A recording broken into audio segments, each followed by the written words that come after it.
আসসালামু আলাইকুম everyone, welcome to কোহিনুস kitchen. আজকে আমি পাকিস্তানি খুবই ফেমাস একটা ডেজার্ট রেসিপি শেয়ার করব। ঈদ স্পেশাল সবচেয়ে মজাদার ডেজার্ট শিরখুরমা। ঈদে নানান রকমের ডেজার্টের পাশাপাশি আপনারা চাইলে শিরখুরমাটা রাখতে পারেন।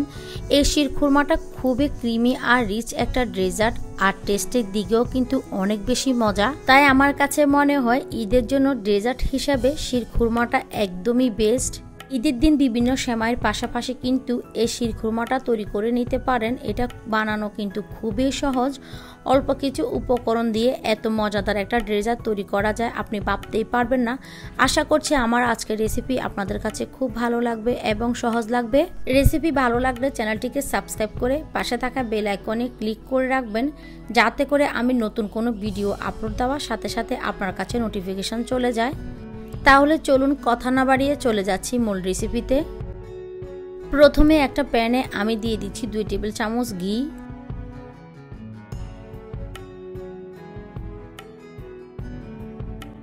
ঘিটা যখন খুব ভালোভাবে মেল্ট হয়ে যাবে তখন এখানে আমি দিয়ে দিচ্ছি 1 চা চামচ কাজু বাদাম, 1 চা চামচ পেস্তা বাদাম আর 1 চা চামচ আমি খেজুর দিয়ে দিয়েছি, এটা লম্বা করে কেটে নিয়েছি। 1 চা চামচ দিয়ে দিলাম কিশমিশ, 1 চা চামচ দিয়ে দিচ্ছি কাঠবাদাম। আসলে ড্রাই ফ্রুটসগুলো আপনারা আপনাদের ইচ্ছে মতো অ্যাড করে নিতে পারবেন। এখন চুলার হিটটা একদম মিডিয়াম লোতে করে আমি এগুলোকে হালকা একটু ভেজে নিব। এবার আমি এখানে দিয়ে দিচ্ছি 3-4টার মতো এলাচ আর 2টা তেজপাতা দিয়ে দিলাম। দিয়ে বাদামের সাথে এগুলোকে আমি হালকা একটু ভেজে নিচ্ছি। সব কিছু হালকা ভাজা হয়ে গেলে এখন এখানে আমি 1 কাপের মতো দিয়ে দিলাম লম্বা সেমাই।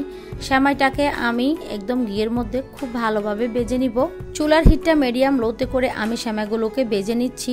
কোনোভাবে চুলার আঁচটা কিন্তু বাড়ানো যাবে না, এতে করে বাদাম আর সেমাই পুড়ে যেতে পারে। বাদাম সেমাই পুড়ে গেলে কিন্তু শিরখুরমাটা খেতে তিতা লাগবে, তেমন একটা ভালো লাগবে না। আর আপনারা যদি বাদামের সাথে সেমাইটাকে এভাবে ভাজতে না চান, সেক্ষেত্রে আগে বাদাম আর কিশমিশগুলোকে ঘিয়ের মধ্যে ভেজে তুলে নেবেন, এরপর সেমাইটা ভেজে নেবেন। আমার কাছে মনে হয় শিরখুরমাটা এভাবে রান্না করতে খুবই ইজি। এখন আমি এখানে 4 কাপ দিয়ে দিচ্ছি লিকুইড দুধ। আমি ফুল ক্রিম লিকুইড দুধ নিয়েছি। এখন নেড়ে চেড়ে সেমাইয়ের সাথে খুব ভালোভাবে মিশিয়ে নিচ্ছি। আমি দুধটাকে আগে থেকে জাল করে ঘন করে রাখিনি। আমরা যেহেতু এখানে দুধের মধ্যে গুঁড়া দুধ দিব, কনডেন্স মিল্ক দিব, আর দুধটাও আমাদের একদমই ফুল ক্রিম দুধ, তার জন্য আমার কাছে মনে হয় এখানে দুধটাকে জাল করে ঘন করার কোনো প্রয়োজন নেই। এখন সেমাইটাকে কিছুক্ষণ নেড়ে ছেড়ে এভাবেই রান্না করে নিতে হবে। আর চুলার হিটটা মিডিয়ামে করে আমি সেমাইটাকে রান্না করে নিচ্ছি।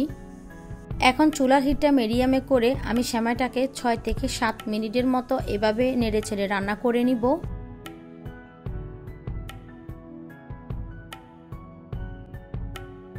এরপর এখানে আমি দিয়ে দিচ্ছি 1/3 কাপ গুঁড়া দুধ। গুঁড়া দুধটা দেওয়ার সাথে সাথে খুব ভালোভাবে এটাকে নেড়ে ছেড়ে দিতে হবে, তা না হলে কিন্তু এগুলো দলা পেকে যাবে। গুঁড়া দুধটা যখন খুব ভালোভাবে মেশানো হয়ে যাবে তখন এখানে আমি 1/2 কাপ দিয়ে দিচ্ছি কনডেন্সড মিল্ক। কনডেন্সড মিল্কের পরিবর্তে আপনারা চাইলে চিনিও দিতে পারেন, তবে শিরখুরমার মধ্যে কনডেন্সড মিল্কটা দিলে খেতে খুবই ভালো হবে।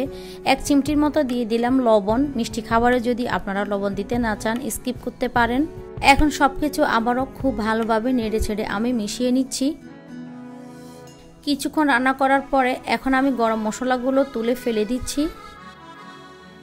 আমার শিরখুরমাটা তৈরি হয়ে গিয়েছে, এর থেকে আমি আর ঘন করব না। শিরখুরমাটা নামানোর পরে কিন্তু পরে আরও ঘন হয়ে যাবে। এখন চুলা থেকে আমি নামিয়ে নিচ্ছি। এবার এটা আমি পরিবেশন করে নিচ্ছি। ব্যাস তৈরি হয়ে গেল খুবই সহজ আর দারুণ মজার একটা ডেজার্ট রেসিপি। খুবই লোভনীয়, অনেক বেশি ক্রিমি, একদমই রাজকীয় একটা শিরখুরমা। এটাকে আরও আকর্ষণীয় করে তোলার জন্য আমি কিছুটা বাদাম দিয়ে উপরে সাজিয়ে নিচ্ছি। উপরে কিছুটা খেজুরও দিয়ে দিচ্ছি। সব সময় সেমাইটাকে একভাবে রান্না না করে এভাবে ভিন্নভাবে একটু রান্না করে দেখবেন, বাসার সবাই অনেক পছন্দ করে খাবে।